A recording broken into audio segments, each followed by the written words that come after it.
to 2025. We made it. We made it. It's been a month, off for us here at Freightonomics. Zach Strickland, head of market intelligence, Tony Mulvey, senior analyst.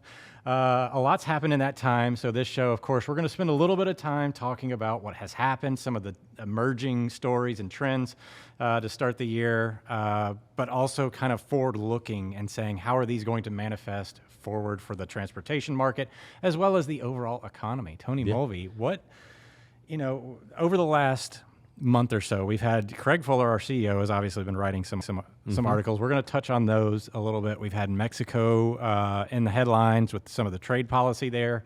We've got the ILA strike getting resolved, or the non-strike. Non-strike. Anything stick out to you that you think are some of the most important stories? I think the strike being averted is a big one, but I think that's short term. I think weather's a big one. Yeah. Considering it's January, it's a big one. But I think overall, when you look at where we're headed, I think you start looking upstream at what's happening with the Fed and interest rates and inflation. And it's like, well, the Fed's doesn't appear that they're going to be very aggressive in 25. You've got inflation that seems to be accelerating now. We'll see what CPI numbers come out in the next couple of months, but the upstream indicators suggest that inflation's still there. You've got a consumer that appears healthy on the surface. Is that actually true or not? But then you've got the industrial side of the economy that is still asleep at the wheel. So right now we're truly in a tale of two economies, industrial and consumer. But I think you look at the freight market, and Zach, maybe this is perfect time to kick us off with a market in two. We'll start there. We'll start there and then continue the conversation. But Zach, I'll count you in 3, 2, 1. All right, let's lead things off with some of our go-to indices. The outbound tender rejection index, arguably the one that gets the most pub here. Of course, measuring the percentage of loads that are being rejected from a request from shipper to carrier. Carriers do not like to reject loads. Therefore, when they start rejecting them at a higher rate, the market tightens, we have inflationary pressure on rates, et cetera. Tender rejection rate outperformed the previous 2 years. This is not a hard thing to do. Hovering right around 7% right now. Now, we've had some winter weather come across the middle part of the country. We've got Cincinnati, Louisville, some of those things we'll talk about here in a bit, but that's helping kind of keep these rejection rates a little bit higher, I think, in a sense. But some of the data also just supports that we are having kind of a rocky start coming out of the gate. We had 2 Wednesdays, holidays, really disrupting the freight market. Hard to get things started off capacity-wise, I think, is really driving some of the stickiness we're seeing in the OTRI today. But winter weather, of course, going to be something to watch moving forward to see where this index goes.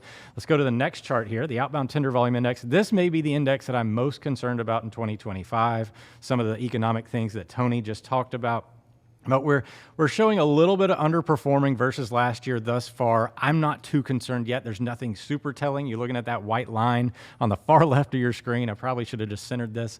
But it's not giving me reason to think that we're going to have a super bullish January. Not that we ever really do, but certainly less bullish than we had last year. And then, of course, the winter weather last year helped exacerbate that MLK Day. That's why you see that dip in that light blue line there on the top. We will see. And then we'll go to the third chart here next, which is going to be the spot rate, excluding fuel. Spot rates are above 2020 and last year, but below, obviously, the pandemic era. Not a lot of volatility, but some stickiness, some stabilization in the NTIL. So spot rates outperforming last year is not a huge deal to me. Yeah. But I think my takeaway on that chart, even though it's short, it's a week. We're talking a week. Is it's flat. Yeah. Like it's not immediately down, which I think to me is kind of the more telling sign. Like you can see in basically every year, that first week, it takes a little bit of time, but you start to see the decline. Yeah, right? Capacity normally rushes online, and that's what I was alluding to with the tender rejection index, is that we didn't have that rush of online capacity this year. And I think some of that's due to the 2 Wednesdays in a row, having a wonky holiday, but it just feels like a sluggish operational start to the year. You did have it come online in certain areas. Yeah. Like capacity flooded back to the West Coast. I mean, if you look at tender rejections and I think we're going to talk on it here in a little while, but if you look in Southern California, I mean, they are just plummeting. Yeah. I mean, I say that. I mean, they went from 10% to 5%. I mean, they cut in half. I mean, they plummeted relative to, I mean, the rest of the market. I mean, they were above the national average, which is a positive sign for the freight environment. Now they're back below it, which I don't want to say suggests weakness, but it shows like carriers knew where the freight was. Well, and it's January. And rejection rates came down from their seasonal peak. Yeah, I mean, they're 10% down pretty quickly. Like it looked like we were going to go up to 11, 12%. And then it just kind of stopped. And it was like an early peak. It was December 22nd when the rejection rate. Normally it's Christmas Day that rejection rates peak. And then they fell down pretty quickly. And then now we're kind of hovering at a 7%, which is not terribly tight, but it's not loose. Yeah, it's not 3-4% like we were seeing at times last year, right? So I think that's the positive sign. I think there's one other chart that we want to bring up, and it's the reefer side of the market that we... Yeah, let's pull up the RTI. Should get... I mean, if we can pull up the RTI here with the NTI. Yeah, I think the reefer side of the market's the more interesting story at the moment. This is absolutely the freight market trend to watch here, especially as we have several winter storms kind of training. You know, we get stuck in these weather patterns. Kaylee Nix, of course, meteorologist, thinks that this system that's coming through this weekend, for those of you watching on Thursday, into the southeast does have an overperformance potential here. And of course, anytime winter weather hits the south, that is a bigger deal than when it hits, say, in Columbus, Ohio, or Cincinnati and Louisville. Like, they're prepared for that up there. Down south, not so much. My favorite SNL clip from years ago when the 2014 polar vortex was happening. Earlier in the year, it was a Super Bowl system. 2 inches of snow hit Atlanta and crippled the city. Yeah. I mean, and that, I think the challenge looking at the weather upcoming is they don't really know what's about to happen, right? Like, there's a line. They just don't know where the line between ice and snow is going to be, and then where it's going to be rain. And I think that's the challenge. It's like you're trying to make operational decisions now for things that will be likely picking up tomorrow or over the weekend. Yeah. It's like you're guessing to some degree at best, and the difference in that guess and where the storm actually falls could be pretty significant, I would think. But I mean, the reason we're picking on the refrigerated side is because protect from freeze season. Yeah, it doesn't happen unless the temperatures get cold, and they need to get pretty cold in the northern tier. Yeah. But then when temperatures like they're doing right now dip all the way down into Texas, that's when we have some of the most significant transportation disruptions, supply chains. Refrigerated capacity, of course, representing less than 20% of the overall market. Therefore, since we've had capacity leaving that space, like we have in the dry van market, there is less of it available, much more sensitive. And that RTI you see spiking there on Christmas and not coming down. That's I think the point you made about kind of where it happens and what it does to the market. I mean, you can see it in the NTIL. I mean, that's when, you saw how quickly spot rates came down in 2021, and then we got the winter weather that hit Texas and immediately shot them up, and they stayed there, right? Like it's these outside events that it feels like, I think we talked about it yesterday, actually. It's like there's all these things that happen under the water, capacity leaving the market, demand slowly building, like coming into an equilibrium.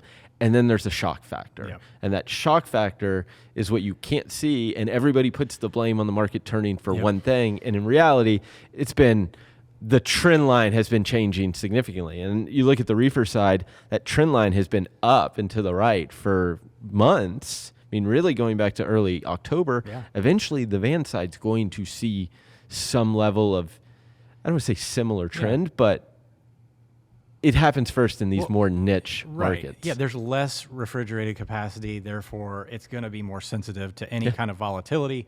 And you know, the thing about the van is that it's the most it's easier to manage a network. Yeah. When you have dry van freight is literally everywhere in the country. Not that refrigerated freight isn't, but there's less of it. Yeah. And it's certainly more niche when you're covering certain produce seasons and different commodities. Obviously lend themselves more to the refrigerator capacity. But That being said, let's move on to some of the top stories. I think we obviously need to talk about the ILA and the resolution there. I think this is arguably one of the more concerning things or stories or topics for supply chain managers to start the year. Of course, we're avoiding that in theory right now. As of today, it has to get ratified, but it doesn't look like there's going to be any disruptions on the Gulf Coast ports. Yeah. And it didn't look like shippers really were that concerned in action. And I think some of that has to do with it's January, right? Now, that said, I mean, you have to think about some of the freight that's probably moving right now. It's that stuff getting ready for spring, because if you think things are going to start moving overseas and be in store by, call it March or April, like it's moving now or ahead of Lunar New Year. And there's just been no sign of anything, any potential disruption on the East Coast happening when you look at what's the data telling us. But I think... Yeah, let's pull up the IOTI here if we can and look at the, really some of the seasonal trends in bookings. So this is import bookings for 20-foot equivalent units coming to the United States. And on the far left, of course, the white line. Identical. It looks exactly like it did this time last year. Yeah. I mean, it is identical. And I think that's kind of and maybe where you're going with this is like, it doesn't look like there was this. Now, granted, we've been pulling forward freight for months, right? Like we outperformed year over year really until December in terms of these bookings. But I mean, there doesn't seem to be a sense of urgency, a sense of worry. Now, granted, this is the whole it's U.S. almost like they've been risk avoiding or risk managing for a year now because the Red Sea and all that kind of stuff was going on, and the Panama Canal just kind of status quo. Had the drought, and now there's another story with the Panama Canal with Trump wanting to potentially take that on. So there's all sorts of reasons for these shippers to really continue to mitigate forward risk and bring the freight into the West Coast ports, which is exactly what they're doing. Yeah. There's no share being gained back. And some of the disruption that we did see in the market coming out of the holiday was Savannah, Houston. Tender rejection rates spiked out there coming out of the holiday, which is unusual, but it's because Maersk and others were trying to get your containers out. It's pushing freight out of that system at a rate faster than what the capacity. I mean, it's the dynamic of what drives kind of, we'll say pricing in this case. It's supply and demand dynamics. When demand increases really fast and supply can't keep up, prices go higher. And I think that's the element that happened is there was this push of freight that the capacity couldn't keep up with. And so it looks on the surface like, well, there isn't enough capacity in the market. But the question would be, for a carrier, you see that it feels short term, right? I mean, it's definitely short term now. We talked about Ontario earlier, and that market's been relatively stable to start the year. And I just talked about Savannah and Houston being unstable, and I think part of that is due to the fact that carriers know shippers are avoiding these areas, so they're not managing their networks to have capacity available because. I checked on Savannah and Houston. Their volumes are not up. Savannah's was actually way down year over year, but rejection rates were spiking. So it wasn't a demand issue, it was a supply issue. So you've got this avoidance behavior going on while carriers are targeting the West Coast because they know that's where the freight's going to be. Yeah, and I think, again, timing of it plays an impact too, right? I mean, January, February are typically the two slowest months for freight outside of December, but you've written a chart of the week about that where December is the softest month of the year, but it's solely from a demand side, but it's solely because you have 2 weeks of holidays. 2 weeks of holidays, So, I mean, you basically take 2 weeks and you lose a lot of work days.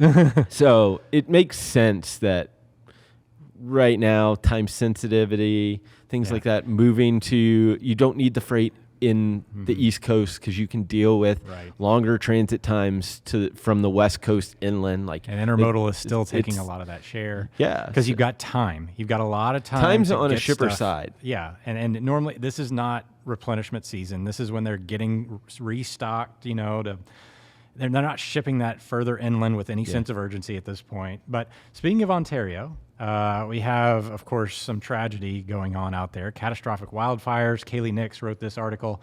Deadly California wildfires close interstates, may disrupt freight across LA area. I think this is obviously a pretty challenging thing to watch. This is, anybody that's seen wildfires in action and in person, this is a extremely terrifying scenario. Yeah, there's no like stopping it. The speed with which these fires, we had fires out of the east in Gatlinburg years ago. The speed with which fires would overtake the town is unfathomable. It's something out of a horror movie. Yeah, it's like 100+ mile an hour winds and carrying embers. Like the thing is, like they just pop up, right? Like you get this strong wind, it moves an ember a mile away, and it's like, well, now you've got a mile away something starting because it's so dry out there that now part of this is interesting though because of where it is relative to where the freight is in LA. And that's the key. If we pull up the Ontario chart again, this is of course our new and improved market insights tab for Sonar. Some of the data here, of course, contextual, but it describes to you all of what Ontario is. We've got the current tender rejection rate, 5.61%. It's pretty loose. Yeah. That's high for where it's been over the last 2 years, but from if you look at the chart down there, the blue line, you can see that rejection rates are still plummeting coming out of the holiday. It's on its way down out of the holiday period. Nothing to see here necessarily. This is a very strong loosening. You see that in a key market trend, which is the WRI. Then you have some volume data over there on the right. You can see it's the number one outbound market for freight in the United States. The number 3 inbound market. Which I think is interesting. But I think that a lot of that's that local freight driving a lot of that inbound. But point being is that Ontario isn't seeing any disruptions as of yet from this wildfire. And you think about Ontario, it's east and it's slightly south of where the fires are. So, I think it has that benefit of where it's located. It's kind of like the ports. Yeah. They're on the southern side of LA by Long Beach and LA. Port of LA, and so it's probably disruptive to things going local Los Angeles or north south, but maybe not that east west movement. But some of the challenge is one, carriers set up their domiciles in that area. I don't know if they're in Malibu, but with that said, it's one of those things. It's like that could change. It could change how capacity in the market is, and some of this decline in rejection rates. How much is it? Carriers want to get their drivers away from there and their equipment away from there, especially if they have a nationwide network. They're like, hey, we want these trucks out. They're just willing to accept it and just get away from any risk. Yeah. So I'm nothing yet. Yeah, yeah. There's nothing to suggest that there's changes. I think the other one. Well, speaking of things that have happened, let's talk about the storm that hit the Midwest, and we can pull up the Louisville market here. I could have pulled out Cincinnati and done almost the exact same exercise, but here's one we're seeing rejection rates. You see the blue line down there, just like the Ontario chart, bouncing towards the end of that chart there. The national OTRI is sitting in white on top of it, just to show context that the Louisville market is moving contradictory to a lot of the natural progression of the national one. Not as large of a market, but strong tightening. We had the ice, we had the snow. Rejection rates responded out of this market pretty significantly. You can see that in Cincinnati as well. And this is what we're looking for if we pull up the Atlanta chart. Something similar. Now, hitting on a Friday, the system's supposed to hit tomorrow if you're watching live. Atlanta, number 3 largest market in the United States, and if you are a fan of SNL, I recommend watching the Callaway Buford SNL skit where he talks about the 2 inches of snow that crippled the city in 2014, and that's because the infrastructure just is not set up down south to handle that. We have one plow. There's 300 plows in Ohio. There's one plow for the state of Georgia. I'm exaggerating. Obviously, there's more than that, but they're just not necessarily ready to handle ice and snow and winter. This market, of course, still recovering from it's moving pretty much in line with the national trend. Rejection rates are coming down. I don't know that I would call it really loose, but it is loosening coming out of a holiday period. Something to watch over the next week, though, because systems coming in, disrupting traffic flows there. I think third that's largest market. I think that's the biggest takeaway. I mean, moving southbound out of Atlanta won't be an issue. It's the northbound freight, and that's going to be the biggest challenge. And how fast is it?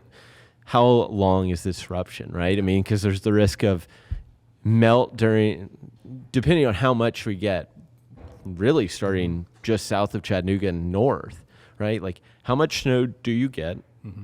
The melting and refreezing of that. And Dallas is involved in this too. Yeah, as well. Dallas, Memphis, Atlanta. Little Rock. I mean, Little Rock's not huge, but I mean, Memphis is not a small freight market by any means. And there's talk of them getting the most snow and ice of any Memphis market. is a huge outbound market, but it's, it's that in the middle of I-40 corridor across the state of Tennessee. That's the obvious risk. Disruptions there. These are the things to watch where we talk about hurricanes as being these big catastrophic things. And the winter weather over the last several years has been the bigger disruptors. So there's a few stories I think I'm going to rapid fire through here towards the end of the show, because these are going to be the trends that I think I'm more concerned about to start the year. Craig Fuller, of course, wrote a couple of articles over the holidays. Some of these are referencing that. But if you want to get all of this in one concise place, Mike Bowdendistel summarized these three stories in this Mexican decree ends border skipping strategy article that he has posted in our Sonar section on FreightWaves.com. But the first story, of course, is the Mexican decree ends border skipping strategy. He links to Craig's article here, basically saying this e-commerce strategy of anything valued at $800 or less could go into Mexico and then cross the border duty-free. And this is something that has been happening over the last bit. We pull up the chart of an inbound IOTI going from China to Mexico. This is a way to bypass tariffs, bypass all those taxes. And you see the white line is the China to Mexico, and the IOTI.USA that we showed earlier is in yellow. The growth here has been tremendous, and this ends that type of behavior. So, and the Mexican truckload volume hasn't really grown this year, and some of that's due to automotive, but I think this is also something they probably knew this was going to get closed down. Yeah, it is. And I think the interesting part for Mexico as a whole is what is the new administration's actual stance? Because like they've said things, and what they say and what they do will probably be different.